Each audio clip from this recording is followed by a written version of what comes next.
오늘은 2025년 새해 첫 주일입니다. 오늘 우리 교회에서는 성찬 예식을 행합니다. 그래서 성찬과 연관된 본문을 가지고 설교하려고 합니다. 오늘 설교 제목은 떡과 잔입니다. 두 번째 시간입니다. 이 제목으로 같은 본문으로 첫 번째 설교한 때는 작년 종교개혁 기념주일인 10월 마지막 주일이었습니다. 그때 우리는 다음과 같이 세 가지로 본문을 살펴보았습니다. 첫째, 문맥의 이해. 둘째, 성찬의 목적. 셋째, 성찬의 의미. 그런데 그때 세 가지 중 두 가지는 다 말씀을 드렸습니다. 그래서 오늘은 세 번째, 성찬의 의미에 대해서 설교하려고 합니다. 따라서 오늘 본문 중에서 성찬의 의미를 잘 알려주는 25절 말씀을 중심으로 말씀드리려고 합니다.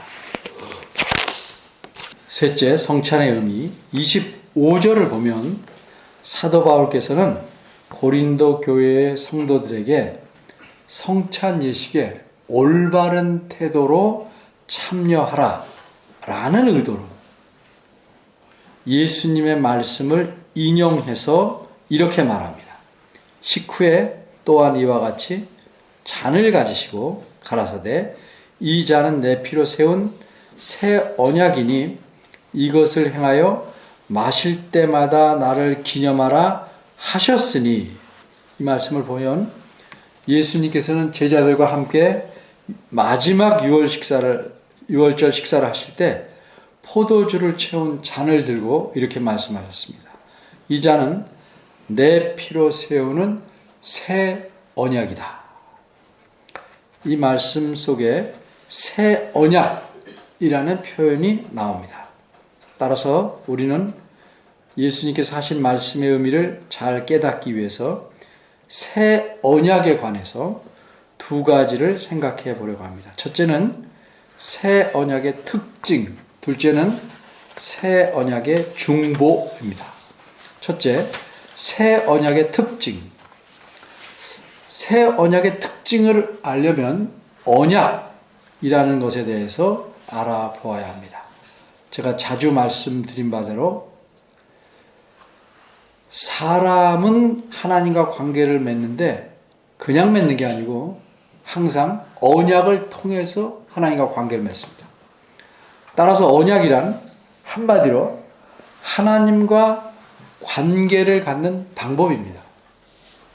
예를 들면 남녀가 부부의 관계를 가지려면 결혼하는 것처럼 하나님과 어떤 관계를 맺으려면 언약을 통해서만 이루어집니다. 따라서 이 언약은 그런데 이 언약은 사람이 먼저 하나님께 제안해서 맺게 되는 것이 아니고 하나님께서 먼저 제안하시고 그 내용도 하나님께서 이미 정해 놓으십니다. 그렇게 이런 뜻에서 하나님과 맺는 언약은 일방적입니다. 하나님이 주도하시는 일방적인 언약입니다. 반면에 일단 하나님과 언약을 맺으면, 그래서 이 언약이 계속 유지되려면 하나님은 물론이시고 사람도 그 언약에 담긴 내용, 다른 말로 규정을 잘 지켜야 합니다. 그렇지 않으면 그 언약은 깨지게 됩니다. 이렇게 양쪽이, 하나님과 사람이 언약의 규정, 그 내용을 잘 지켜야 언약이 유지됩니다. 이런 면에서 하나님과 맺은 언약은 유지하기 위해서는 쌍방적입니다. 그러면 하나님과 언약을 맺으면 그 관계는 어떤 관계인가? 이 관계는 삼각형에 비유하자면 세 변과 같은 관계입니다. 첫째는 언약을 맺으면 하나님께서는 우리의 하나님이 되십니다. 둘째는 우리는 하나님의 백성이 됩니다. 혹은 하나님의 자녀가 됩니다. 셋째는 그 결과로 하나님께서 우리와 함께 거하시게 됩니다. 그런데 방금 위에서 말씀드린 바대로 하나님과 언약을 맺기 위해서 사람이 먼저 하나님에게 저와 언약을 맺으시겠습니까? 라고 제안할 수는 없습니다. 언제나 하나님께서 먼저 사람에게 언약을 맺자 하고 제안하십니다. 이때 하나님께서는 어떻게 하시는가? 하나님께서는 먼저 인간 중에서 혹은 언약을 맺을 대상 중에서 대표자를 택하십니다. 그 대표자가 누구냐? 예를 들면 아담, 노아, 아브라함, 이삭, 야곱, 모세, 다윗 이런 사람들이 대표자입니다. 그리고 이러한 대표자들을 통해서 맺은 그 언약을 그 사람들이 잘 지키면 어떤 일이 일어납니까? 하나님께서 그 언약 속에서 약속하신 복을 주십니다. 반면에 그렇게 하지 못하면 언약이 깨어져 무효가 되니까 그 결과로 하나님께서 그 언약 속의 규정에 놓으신 벌을 주게 됩니다. 그런데 인류의 역사를 보면 불행하게도 사람들은 하나님과 맺은 언약을 모조리 깨뜨렸습니다. 그래서 사람들은 하나님에게 벌과 저주를 거듭해서 받았습니다. 이렇게 모조리 깨져버린 언약들을 묶어서 옛 언약이다 이렇게 말합니다. 그런데 하나님께서는 사람들에게 복을 주시기를 원하십니다. 그래서 마침내 하나님께서는 한 선지자를 통해서 매우 놀라운 약속을 하십니다. 예레미야 31장 31절입니다. 나 여호와가 말하노라 보라 날이 이르리니 내가 이스라엘 집과 유다 집에 새 언약을 세우리라. 이 약속하신 말씀에서 새 언약이라는 표현이 나오는데 이 표현은 신구약 성경 전체에서 처음으로 등장한 것입니다. 그런데 이 표현은 여기에 한 번만 나오고 구약 성경에서는 더 이상 나오지 않습니다. 그러다가 신약 성경에 다시 이 표현이 등장합니다. 그러면 신약 성경에 처음으로 나타난 이 새 언약이라는 표현은 어디서 등장했는가? 예수님께서 직접 말씀하실 때 나타납니다. 마지막 유월절 식사 때 예수님께서 이 표현을 말씀하셨습니다. 그 말씀을 지금 본문 25절에 기록해 놓은 것입니다. 그런데 좀 이상하다고 생각할 수 있는 것은 이처럼 예수님이 새 언약이라는 표현을 처음 사용하시면서도 이것이 무엇인지를 제자들에게 전혀 설명하시지 않았습니다. 왜 그러셨습니까? 제자들이 알아듣든지 말든지 그냥 말씀해 보는 것입니까? 그렇지 않습니다. 성경에서 설명이 전혀 없다는 것은 그 말씀을 듣는 사람들이 혹은 그 말씀을 보는 사람들이 누구나 거기에 대해서 익히 알고 있었다는 사실을 전제합니다. 이 제자들은 모두 유대인들이기 때문에 구약 성경을 통해 이미 새 언약이 무엇인지를 잘 알고 있었기 때문에 따로 설명하시지 않았습니다. 따라서 예수님께서 여기서 의미하신 새 언약이라는 것은 따로 설명할 필요가 없을 만큼 유대인이라면 누구나 익숙히 알고 있는 표현입니다. 또 익숙히 알고 있는 그 의미의 낱말입니다. 바꿔 말해서 유대인들은 이 새 언약이라는 표현을 하나님께서 일찍이 예레미야 선지자를 통해서 이미 약속하신 바로 그 새 언약을 가리키는 것으로 알고 있었습니다. 그러면 예수께서 말씀하신 이 새 언약은 어떤 언약일까? 우리는 모르니까 설명이 좀 필요합니다. 하나님께서 말씀하신 내용인 예레미야 31장 31절에서 34절을 보면 이렇습니다. 제가 설명하기 전에 말씀을 그대로 우리가 보는 것이 중요해서 제가 읽어보겠습니다. 나 여호와가 말하노라 보라 날이 이르리니 내가 이스라엘 집과 유다 집에 새 언약을 세우리라. 나 여호와가 말하노라. 이 언약은 내가 그들의 열조의 손을 잡고 애굽 땅에서 내던 날에 세운 것과 같이 아니할 것은 내가 그들의 남편이 되었어도 그들이 내 언약을 파하였음이니라. 나 여호와가 말하노라. 그러나 그날 후에 내가 이스라엘 집에 세울 언약은 이러하니 곧 내가 나의 법을 그들의 속에 두며 그 마음에 기록하여 나는 그들의 하나님이 되고 그들은 내 백성이 될 것이라. 그들이 다시는 각기 이웃과 형제를 가리켜 이르기를 너는 여호와를 알라 하지 아니하리니 이는 작은 자로부터 큰 자까지 다 나를 알미니라. 내가 그들의 죄악을 사하고 다시는 그 죄를 기억지 아니하리라. 여호와의 말이니라. 이 말씀을 보니 여기서는 특별히 이스라엘 백성 전체를 대상으로 말씀하는 거라 출애굽한 후에 맺은 모세 언약만 대표적으로 언급하지만 사실상 이전 언약들, 즉 옛 언약 모두를 사람들이 모조리 깨뜨렸기 때문에 하나님께서는 새로운 언약을 세우시겠다 이렇게 약속하고 계신 겁니다. 그러기에 이 새 언약은 이제는 더 이상 깨어지지 않는 언약이어야 하고 또한 사람들이 결코 깨트릴 수 없는 것이다 이렇게 말씀합니다.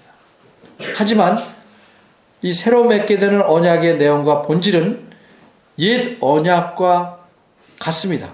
예레미야 31장 33절 하반절에서 말씀한 것과 같습니다. 뭐라고 말씀하셨습니까? 나는 그들의 하나님이 되고 그들은 내 백성이 될 것이라.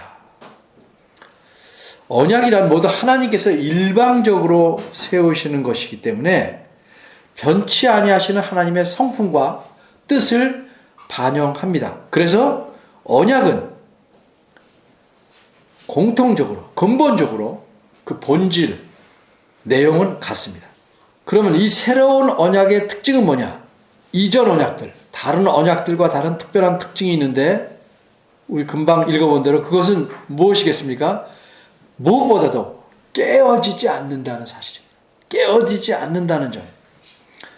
물론 이것을 새 언약이라고 말할 때 옛 언약보다는 이후의 것이니까 새 언약이라고 말할 수도 있겠지만 성경에서는 이 특징, 절대 깨어지지 않는다는 차이점을 부각해서 새 언약이다 이렇게 말씀하는 것입니다.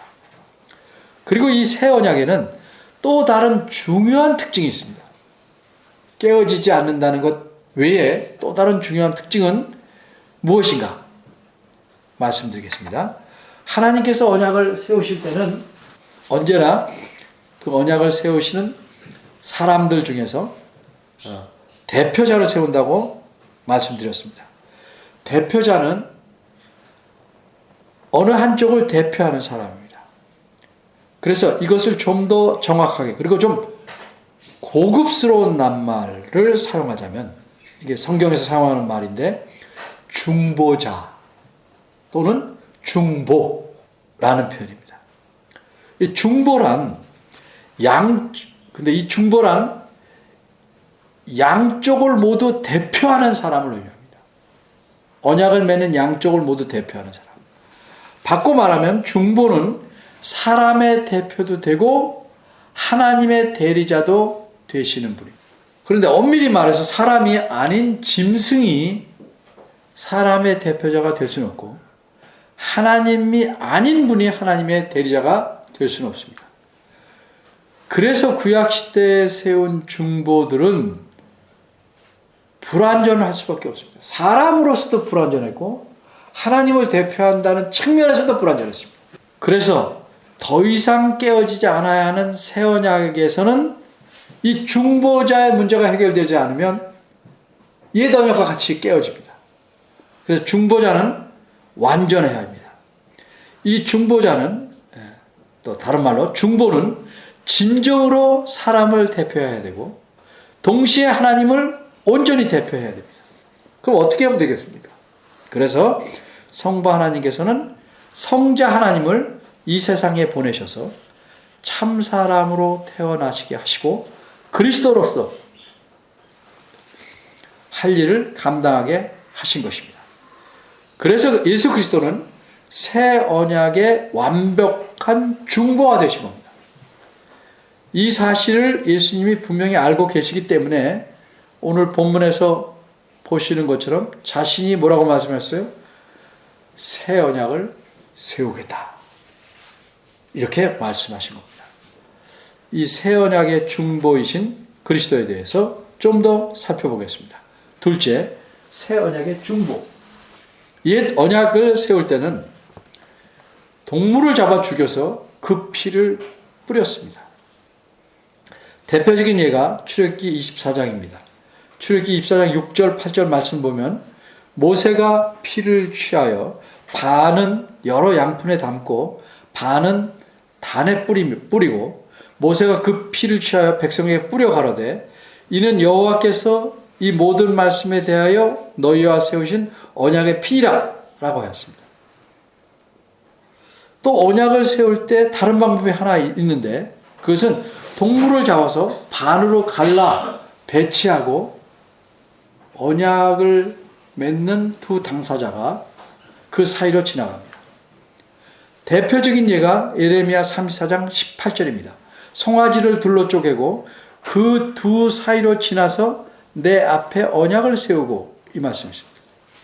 이 두 가지 방법은 방법을 보자면 차이가 있지만 의미는 둘 다 같습니다. 왜?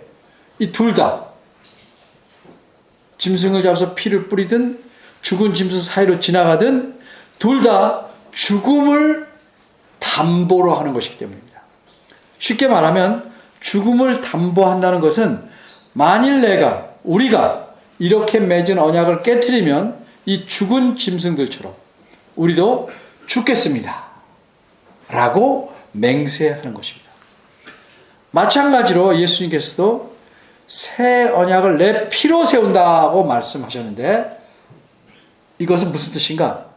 자기 죽음을 담보로 해서 옛 언약에서 짐승처럼 자기 재물처럼 자기 죽음을 담보로 해서 새 언약을 세우신다는 뜻입니다. 이전에는 사람을 대신하는 의미에서 동물을 죽였는데 이제는 사람이 되신 예수님 자신이 직접 제물이 되셔서 죽으시는 겁니다. 왜 그래야 합니까? 에레미야 32장 34절 하반절 보면 하나님께서 이렇게 말씀하셨습니다. 내가 그들의 죄악을 사하고 용서하고 다시는 그 죄를 기억지 아니하리라. 이 말씀에서 우리는 어떤 사실을 알 수 있냐면 옛 언약들이 깨어진 근본적인 이유는 무엇인가? 그는 사람의 죄 때문이다 하는 사실을 알 수 있고 그러면 다시는 언약이 깨어지지 않으면 근본적인 문제점이 되는 죄를 해결해야 합니다. 그럼 어떻게 해야 해결되겠습니까? 하나님께서 사람의 죄를 다 용서해 주심으로써 해결해야 하는데 예레미야 31장 34절 하반절 말씀은 하나님께서 그렇게 하시겠다는 겁니다. 내가 그들의 죄악을 사하고 다시는 그 죄를 기억지 아니하리라 이렇게 말씀하셨으니 하나님께서 그렇게 하시겠다. 그러면 어떻게 하나님께서 이런 죄를 완전히 용서하실 수 있겠습니까? 그것은 하나님께서 말씀하시기를 하나님께서 앞으로 세우실 새 언약을 통해서만 가능하다는 뜻입니다. 그런데 이전처럼 언약을 세울 때 제물로서 짐승을 사용할 수는 없습니다. 어째서 그렇습니까? 여기서는 그 이유를 말하지 않지만 히브리서 10장 4절은 이렇게 말씀합니다. 그 이유는 황소와 염소의 피가 능히 죄를 없이 하지 못하기 때문입니다. 그래서 새 언약의 중보로서 예수 그리스도 자신이 이 새 언약을 세우기 위한 제물이 되신 겁니다. 그러면 이렇게 예수 그리스도께서 중보가 되셔서 새 언약이 세워졌는데 이 새 언약의 효력이라는 게 어떨까? 예수님이 친히 이렇게 말씀하십니다. 이 효력은 어떠한가? 이 새 언약은, 이 피는 너희를 위하여 붓는 것이라. 이렇게 말씀합니다. 이 말씀의 뜻은 마태복음 26장 27, 28절에서 예수님께서 하신 말씀을 보면 분명히 알 수 있는데 이렇게 말씀하셨어요. 또 잔을 가지고 살해하시고 저에게 주시며 가라사대 너희가 다 이것을 마시라. 왜냐하면, 원어대로 말하면, 왜냐하면 이것은 죄 사함을 얻게 하려고 많은 사람을 위하여 흘리는 바 나의 피, 곧 언약의 피니라. 이렇게 말씀하셨어요. 이 말씀에서 우리가 분명히 알 수 있는 사실이 뭡니까? 중보이신 그리스도의 죽음은 많은 사람으로 그들의 죄사함을 얻게 하기 위한 것이라는 사실입니다. 그러면 이렇게 예수님께서 언약의 중보가 되시고 동시에 또 제물이 되셔서 세우신 새 언약의 효력은 어떠한가? 히브리서 10장 14절 17절 18절에서 이렇게 설명합니다. 저가 그리스도께서 한 제물로 거룩하게 된 자들을 영원히 온전케 하셨느니라. 영원한 것입니다. 영원히 온전합니다. 또 저희 죄와 저희 불법을 내가 다시 기억지 아니하리라 하셨으니 이것을 사하셨은즉 다시 죄를 위하여 제사 드릴 것이 없느니라. 그리스도의 죽음으로 모든 죄가 용서된 겁니다. 이를 인하여 그는 새 언약의 중보니 이는 첫 언약 때에 범한 죄를 속하려고 주구사 부르심을 입은 자로 하여금 영원한 기업의 약속을 얻게 하려 하심이라. 히브리서 9장 15절 말씀. 충분히 이해가 되시죠?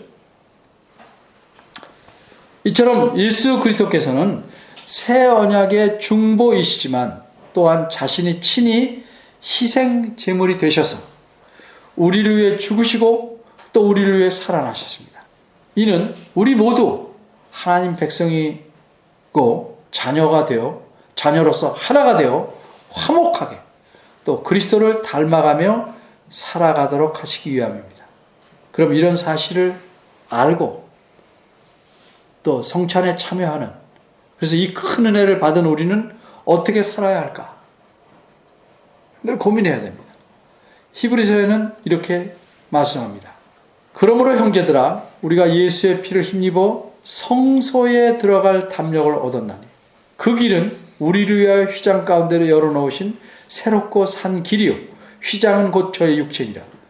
또 하나님의 집 다스리는 큰 제사장이 계심에 우리가 마음의 뿌림을 받아 양심의 악을 깨닫고 몸을 맑은 물로 씻었으니 참 마음과 온전한 믿음으로 하나님께 나아가자. 또 약속하신 이는 믿으시니 우리가 믿는 도리의 소망을 움직이지 않고 굳게 잡아 서로를 돌아보아 사랑과 선행을 격려하며 모이기를 피하는 어떤 사람의 습관과 같이 하지 말고 오직 권하여 그날이 가까움을 볼수록 더욱 그리하자. 이 말씀을 마음에 깊이 새기고 감사한 마음으로 주님 앞에 살아가시며 힘쓰시기 바랍니다. 또 이런 마음으로 성찬에 참여하시기를 바랍니다. 기도하겠습니다. 은혜로우신 하나님, 하나님의 은혜가 아니면 우리는 진노의 자식이었습니다. 이 말할 수 없는